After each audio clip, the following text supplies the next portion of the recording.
Yo, what's up, guys? We're back, and we got the final week of Dana White Contender Series of this season, Week 10. So, had a good run throughout this Dana White Contender Series. I feel like we did pretty well overall in the predictions percentage. We won the majority of the weeks, and we're going to look to close it out with the big bang here. We did well last week. We made a good profit last week on Contender Series and the UFC and LFA. So, we've been doing well with the bets recently. Hopefully, we can continue to keep that trend going. But let's get right into it, man. Hit the like button. I would really appreciate that. Put a comment down below. Tell me who's your most confident pick, who you're betting on, and do you agree with my predictions or not? Because I'm feeling fairly good on a few spots this week, and hopefully we can get the bag once again. But yeah, man, let's kick it off. First fight of the card, we got Mario Mingaj. He's taking on Wes Schultz, and low level matchup here. Wes Schultz, you guys would remember him if you watched Dana White Contender Series last year. He fought Mansoor Abdul Malik, who's now in the UFC, and Abdul Malik was able to finish Wes Schultz in the second round, but Schultz did okay in that fight. I mean, he was the first guy to kind of push Mansoor. He made it to the second round. He got a takedown. He had a couple moments in round two, but he ended up getting finished in that fight. But he is an LFA veteran. He's fought a lot in the LFA and has some okay wins, but I mean, I would say his resume is slightly better than Mingaj's on paper. But at the end of the day, both these guys haven't really beaten like the greatest competition. Um, and then you're looking at both these guys from a stylistic perspective. I mean, Wes Schultz and Mingaj are both grapplers. Mario Mingaj, he is a tall, lanky guy. He trains out of this Pompeo's team. He was training at Aurora MMA, which I really like that gym. I feel like they're a really good gym in Italy. They produce a lot of good strikers with improving takedown defense. I feel like they're getting better at anti-grappling in that gym. But now he's training at this Pompeo's team, which I don't know too much about. But Mingaj, I mean, the guy's kind of a one-trick pony. He's a triangle or bust guy. He's 6'4", super long legs. And on the feet, you look at him and Wes Schultz. I mean, neither guy's going to blow you away. But I would say Mingaj maybe is slightly better. I mean, he's long. He'll throw some straight punches, some kicks. But he's up and down like a board. And he's just so willing to accept a takedown that if Wes Schultz wants to take him down, he's going to take him down. And I think Wes Schultz might be a little more durable. I mean, it's hard to say because Mingaj really hasn't taken like a ton of damage on the feet. But Wes Schultz, man, that guy could take shots. He took some hammers against Abdul Malik and definitely a durable guy. But his striking, I mean, a lot of kicks, just kind of moving around on the outside and then throwing overhands to close the distance and get the takedown. And when he's forced to strike for long periods, Wes Schultz will gas out. So Mingaj, I mean, if he was smart, he would look to keep it standing, control the distance, but he's not going to do that. He's going to accept the takedown more than likely and hunt the triangle off bottom because he has so much faith that he's going to hit it, and he's been able to do it over and over again against these lower level opponents. So, but Wes Schultz, I just don't know if he's going to hit a submission off bottom on him. I mean, Wes Schultz is a good wrestler. He wrestled in college, I think like D3 level or something like that, and he was a national champion or All-American. He had some pretty good credentials for wrestling, and he trains out of Pura Vida, which that gym has a lot of guys that are kind of like similar to Wes Schultz, awkward, long, lanky guys that could wrestle and have good cardio. Or I guess Wes Schultz cardio is suspect, but a lot of those guys, I guess not good cardio, that's not the right way to put it. They have like a high pace early and try to finish you with grappling, but they can get sloppy, slow down. Like you look at the other guy in the UFC, what's his name, who just lost to Mansoor as well. He trains with them. Man, I can't remember his name right now. I'm about to look. But, yeah, Nick Klein. People like that. Like Zach Otto, he used to be in the UFC. Kind of similar type of guy. You're looking at A couple other guys, Dylan DeBeats, who comes out of that gym, who I don't think he's in the UFC's radar yet, but kind of similar. And so they all kind of bring like that long, lanky, on the feet, awkward throw kicks, move around, harmless, not that hard of hitters, but can take damage, drag you to the mat, and then kind of finish you on the ground. But if you can extend them, they'll get sloppy, and they aren't really have a fully polished MMA game. But you look at Mario Mingaj,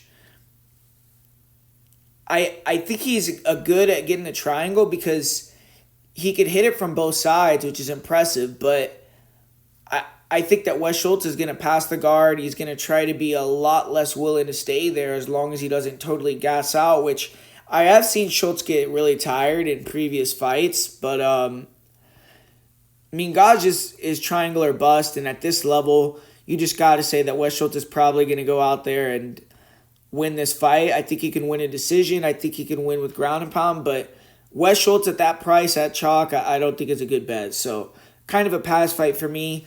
Next fight, we got Azamat Naftilayev. He's taking on Jovan Leka, and I like this matchup here. We got Naftilayev, who, if you look at his record on paper, and it is a little strange because he was 17-1-1 a couple days ago on Tapology. Now he's 13-1-1.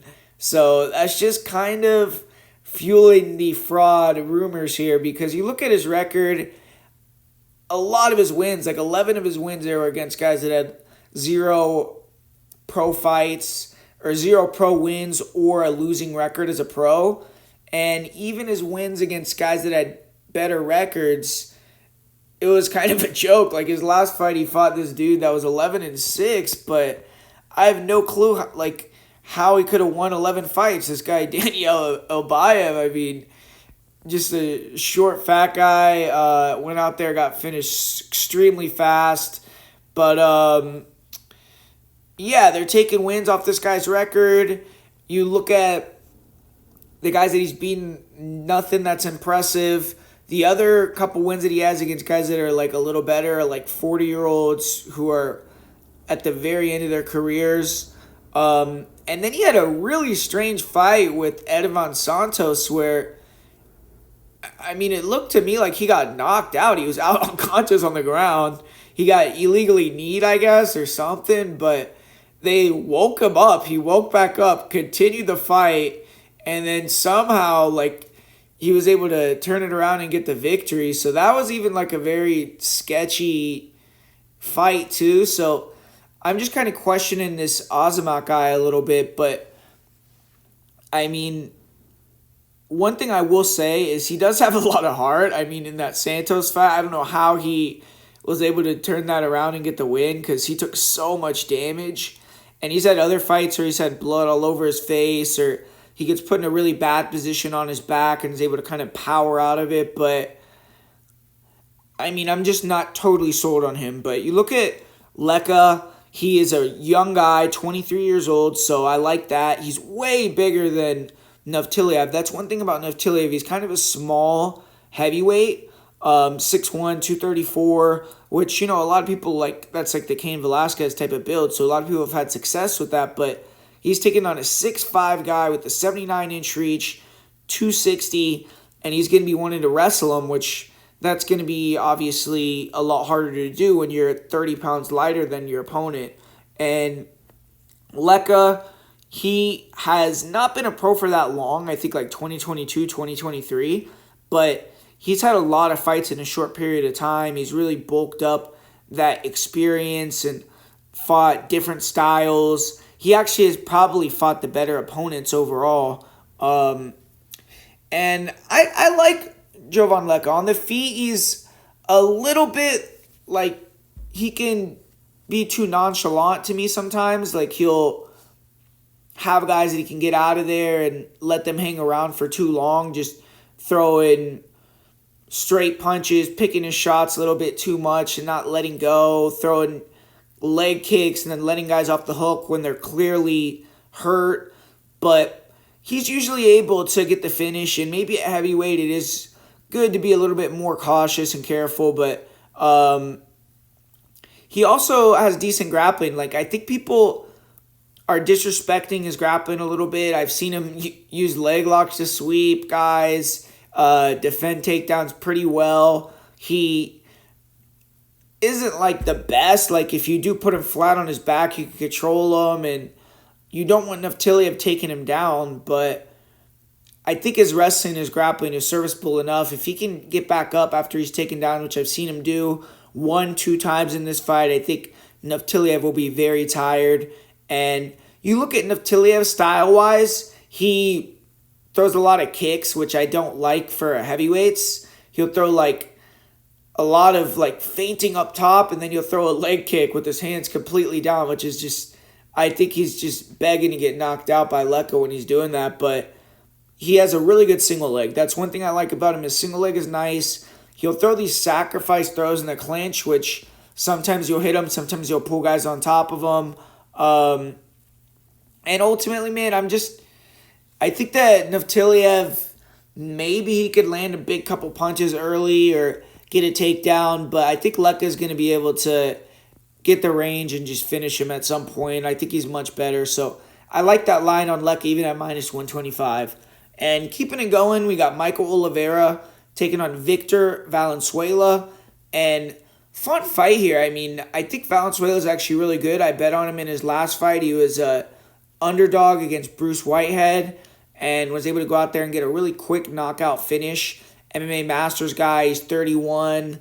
I think he's kind of just now thinking he's in his prime. He's confident, he's hungry, he's got good skills. But he's running into a buzzsaw, man, taking on Michael Oliveira, who is a former military guy for Brazil. Super big, built up, strong, fearless in the cage, but fights with actually a really good composure and technique as well. So I really like Oliveira as a fighter. Trains at a KO Squad, which has a lot of really good prospects that are coming out of that gym right now. So good gym battle here as well.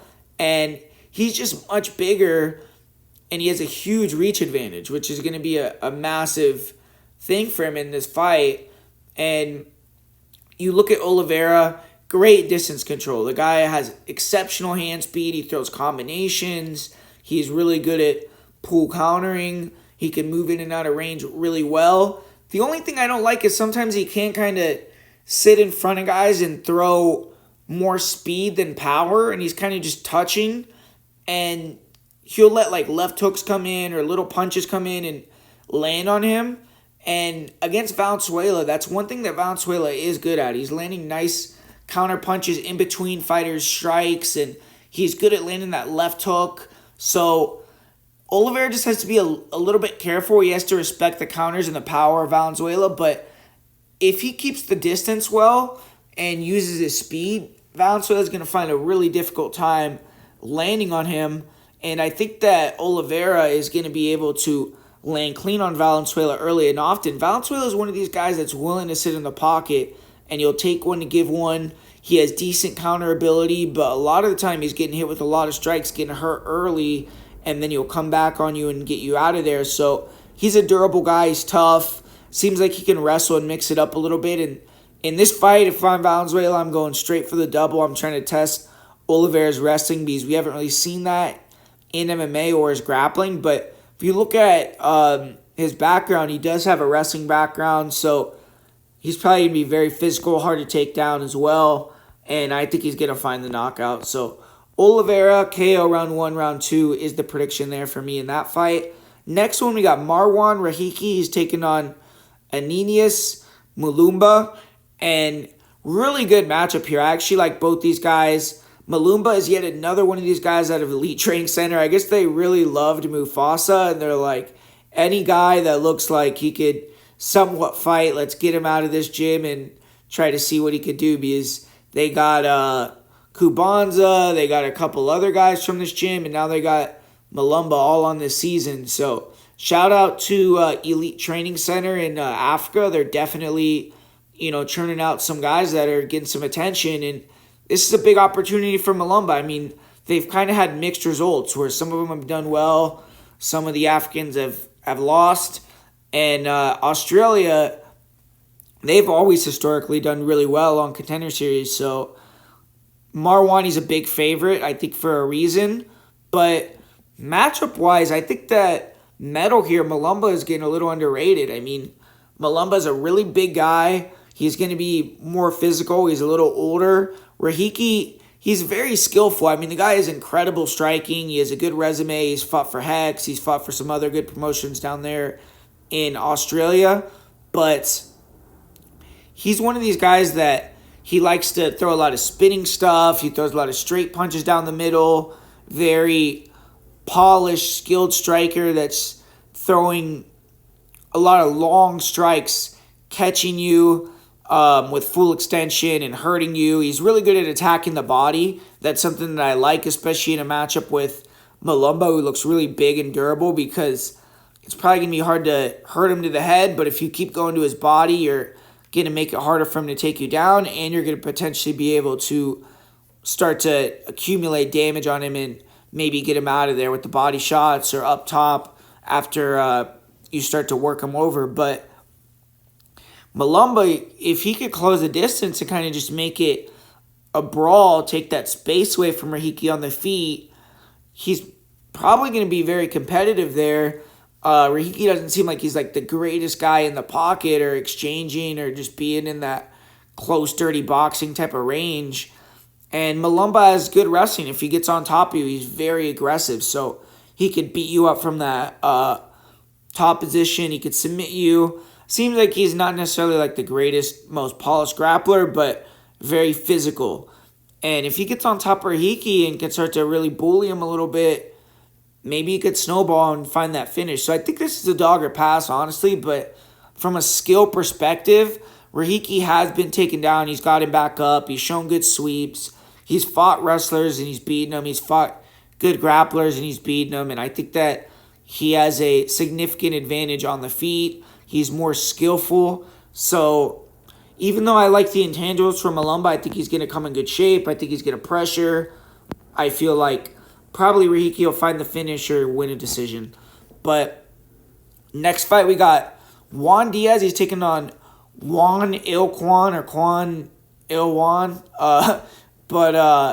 Yeah, man, amazing fight here. We got Juan Diaz 14-1-1, training out of Entrim Gym, but he's also training out of that PI in Mexico, which all those guys have been winning on the Contender Series. I don't know if even one of them has taken a loss. So he has the momentum of his gym. Probably everyone is on fire in there, going to work, training with each other and making each other better.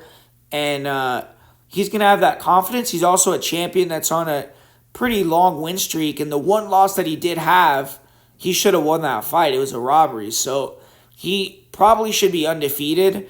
And, you know, he's looking good. But he's taking on a really good opponent, a step up, someone that's not a local Latin American fighter anymore. He's taking on a South Korean striker that's been fighting in one championship, facing some of the better strikers in the world, facing some really good opposition. And Diaz is going to have to prove that he could step up and compete with someone like Juan, because Juan has shown that, you know, I could compete at world level. I could get wins. I can get losses. It is a little strange that he's getting this opportunity after he just fought Fabricio Andrade and got knocked out in like 40 seconds with a body shot. But skill-wise, he does have the ability to be in the UFC, and I guess the UFC looked at his whole resume and the totality of it and decided, you know, we could still throw him in here. But, yeah, Quan, he's a guy that has done really well recently and won. He's like 6-2 in his last 8 fights, with both losses being to Fabricio Andrade, who's the champion over there and one of the best strikers. Even in the UFC, he would be one of the best strikers. So nothing to be ashamed of to lose to him in a striking match. But yeah, man, I mean, versus Juan Diaz, you look at these guys. Juan Diaz, he's a little smaller, but he's still a decent size for the weight. And Diaz could fight off the front foot or the back foot, but I think in this fight he has to pressure. If he's moving backwards, trying to skirt on the outside early, it could be trouble, because Quan is kind of plotty, but he has that length. He throws a lot of straight punches. He throws a lot of front kicks. And if you let him get the range early, he's good at kind of just staying on you with those long strikes and just beating you up, eventually getting you desperate, and then knocking you out with the counter when you go for a takedown, or cutting you up with the elbow, hitting you with the cross, and putting you down. So you don't want to let Kwon get comfortable and get that range. But I do think that Diaz does have the better movement, so he has to use that. He has to use angles, lateral footwork. He has to be in and out. He has to draw out Kwon and counter him. And I think that he should try to mix in takedowns early. You look at Juan Diaz, what he's been doing lately. He's been doing a lot of grappling tournaments. He has been getting submissions in those tournaments, looking like his grappling is definitely leveling up. Entrum, you know that there's a Shark Tank there.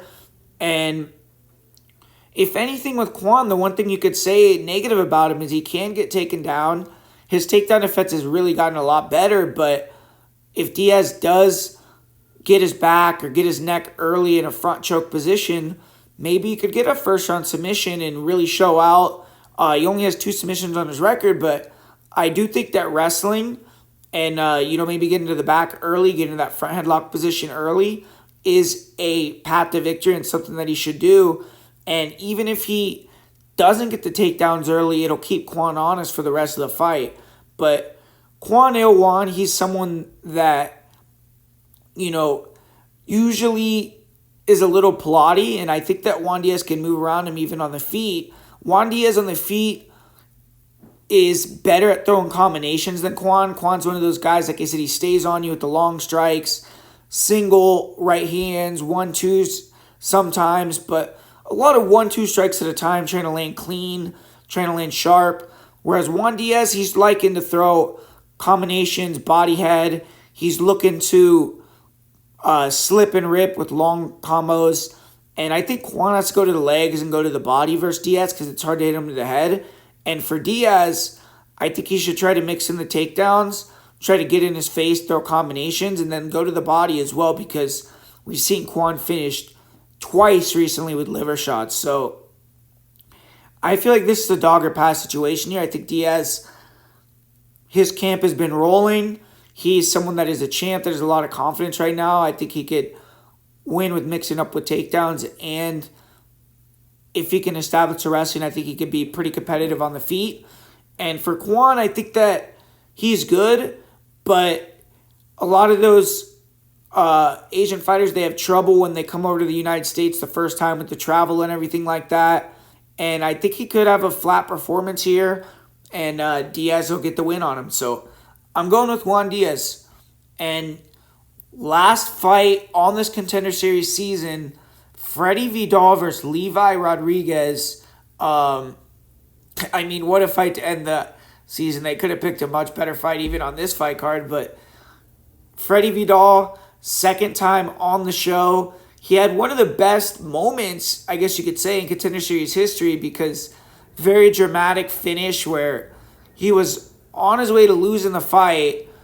I believe, or I guess he would have won via decision, but regardless, it was a very close fight that he had on Contender Series. Short notice, he had missed weight, started the fight really badly, and he got the finish with like 10 seconds left on the clock to get the win and then get this other opportunity. And the one thing that's good about it, he really made it a mission to show that he can make the weight. He weighed in 204.5, so weighed in even less than championship weight, which before, when he weighed in last time, obviously very short notice, came in at 210. So he handled his business on the scale, and that was good to see. But yeah, taking on another undefeated Brazilian, Levi Rodriguez, who is an inside Muay Thai fighter, which they also have Gene Matsumoto and a couple other guys that are pretty high level. Good Muay Thai gym out there in Brazil. And you look at Rodriguez's resume, all his amateur wins at like 6 wins, and then one of his pro wins, his first pro win, all in under a minute. So he's going out there and just steamrolling guys. He has a couple fights recently that went a little longer, so He showed that he could do that, but very, very heavy hitter. And you look at it, though, I mean, very easy fight to break down because Vidal, college wrestler, you saw his last fight that even though he might not have like a black belt, he was able to out-grapple a black belt and submit him. So he's pretty high level on the mat, even grappling-wise. And for Levi Rodriguez, he just started jiu-jitsu like a year ago. He was a white belt, so I think he's a blue belt now, so he's obviously been putting that work in, but he doesn't want to be on his back versus Vidal. He's probably going to be in major trouble. And on the feet, though, Vidal's kind of lumbering. He's better as a striker, or you'd think that he's more experienced and better as a striker than Rodriguez is on the mat, but Rodriguez should have a major advantage on the feet, and he should go out there and be gunning for that knockout like always. So it's going to be interesting to see how Levi Rodriguez plays this. Is he going to go out there and try to blitz Freddie Vidal? Because you see some of his fights, man. I mean, the guy will just close the distance. He's extremely fast for being a big guy like that. Very good hand speed. He'll throw nice straight punches and major power. I mean, the guy, when he lands a 1-2, big right hand, you'll just completely comatose guys. But he's had other fights. Like, he fought this heavyweight guy where the guy was doing a good job of countering Rodriguez when he was coming in. So Rodriguez just played off the back foot, moved laterally for almost 10 minutes throwing leg kicks, and then the guy got hurt going for a takedown, and Rodriguez ended up winning due to an injury. But at least he showed he can go longer, he could fight composed. But it did seem like if someone has decent timing, they can counter Rodriguez as he's coming in. He definitely loads up on a lot of his strikes. And then Rodriguez, he took the punches fairly well, especially against a heavyweight, but seems like he didn't like to engage and be in like a brawl. So for Freddie Vidal, he needs to see that. He needs to, on the feet, try to make it a war, close the distance, dirty box, be very aggressive, and risk himself being knocked out, but he can't stay at distance and get those legs chopped and get 1-2'd by Rodriguez and hit with that right hand, because he'll probably get put to sleep. And he has to try to get it to the ground. I mean, we haven't really seen Rodriguez defend takedowns whatsoever. One sprawl that I saw from him that was pretty good. I mean, obviously, trains out of a good Muay Thai gym, so he might be hard to take down in the clinch, but if Vidal can drag him to the mat, I think that he's going to have a major advantage, probably be able to finish Rodriguez. So I don't really have a good read on who wins this fight. I think it could go either way. I think it will be a finish regardless, but I'm going to lean with Rodriguez here. I'll say that he's able to get the knockout. I think that Vidal, 2 weight cuts, coming back really quick. It wasn't like an easy fight his last time out, so these aren't the greatest circumstances to me. And I think Rodriguez is just a lot better on the feet, a lot smoother. So I'm going to lean with Rodriguez in the final Contender Series fight of this season. So thanks for watching, guys. That was a full card breakdown and prediction video. For the parlay of the week for this card, I'll say to do a parlay with Michael Oliveira and Lecca. And the play of the week, I guess I'll go with the dog. I think Juan Diaz, but I think Lecca is a good play as well, obviously, at a not that high of a favorite price. And yeah, guys, thanks for watching. I'll be back soon breaking down the UFC card. So stick around to the channel, subscribe if you're not subscribed. Go to Patreon and get access to my full card bets for this fight card and every other promotion that's going to be going on this week. So, all right, guys, peace out.